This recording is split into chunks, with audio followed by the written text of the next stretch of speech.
Halo, perkenalkan nama saya Ces Dewantari dengan NIM 235105140 dari Program Studi Pendidikan Teknik Informatika.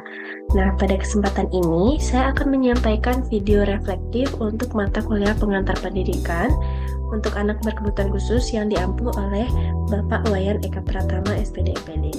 Nah, video ini bertujuan untuk merefleksikan pemahaman, pandangan, serta sikap pribadi saya setelah mengikuti perkuliahan ini, khususnya terkait konsep pendidikan inklusif dan penerapannya di dunia pendidikan Indonesia. Nah, pertama, terkait pemahaman saya tentang pendidikan anak berkebutuhan khusus, yang dimana sebelum mengikuti mata kuliah ini, saya memandang anak berkebutuhan khusus itu sebagai siswa yang berbeda dan membutuhkan perlakuan khusus di tempat yang terpisah. Namun, setelah mempelajari materi secara lebih mendalam, saya memahami bahwa setiap anak memiliki kebutuhan belajar yang unik, termasuk anak yang secara fisik, intelektual, emosional, maupun sosial memerlukan dukungan tertentu. Nah, pendidikan ABK ini bukan tentang membedakan, melainkan tentang memberi kesempatan belajar yang adil dan bermakna bagi semua anak. Nah, yang kedua itu mengenai relevansi konsep pendidikan inklusif, yaitu UDL dan PPI. Yang dimana konsep pendidikan inklusif sangat relevan bagi kondisi pendidikan di Indonesia yang memiliki keberagaman tinggi.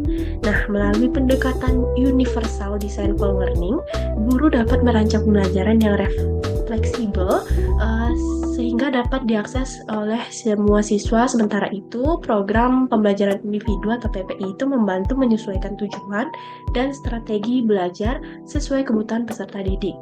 Nah, ketiga konsep ini saling melengkapi dan menjadi fondasi penting dalam menciptakan suatu pembelajaran inklusif dan berkeadilan. Nah, selanjutnya yang ketiga itu terkait tantangan dan peluang dalam menerapkan pendidikan inklusif di sekolah. Tantangan yang sering ditemui antara lain keterbatasan pemahaman guru tentang ABK ini. Nah, kemudian ada kurangnya sarana pendukung serta masih adanya stigma di sekolah maupun masyarakat. Namun di sisi lain terdapat kembali peluang besar seperti meningkat kesadaran dan hak pendidikan bagi semua anak, kemudian dukungan pemerintah serta pengembangan teknologi yang dapat dimanfaatkan untuk membantu proses pembelajaran inklusif. Lalu yang keempat itu ada mengenai contoh penerapan atau gagasan inovatif di kelas inklusif. Nah, menurut saya, guru itu dapat menerapkan strategi pembelajaran diferensiasi.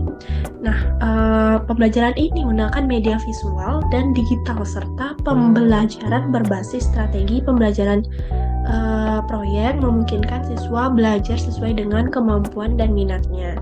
Nah, selain itu, pemanfaatan teknologi seperti aplikasi pembelajaran interaktif juga membantu siswa berkebutuhan khusus agar lebih aktif dan mandiri dalam belajar.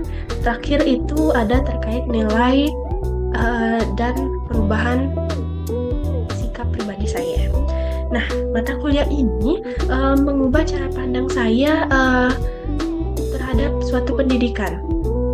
Saya menjadi lebih empati, terbuka, dan sadar bahwa peran pendidik bukan hanya menyampaikan materi, tetapi juga menciptakan lingkungan belajar yang aman, inklusif bagi peserta didik tanpa terkecuali. Nah, sebagai kesimpulan, pembelajaran paling berharga yang saya peroleh dari mata kuliah ini itu adalah pembahasan bahwa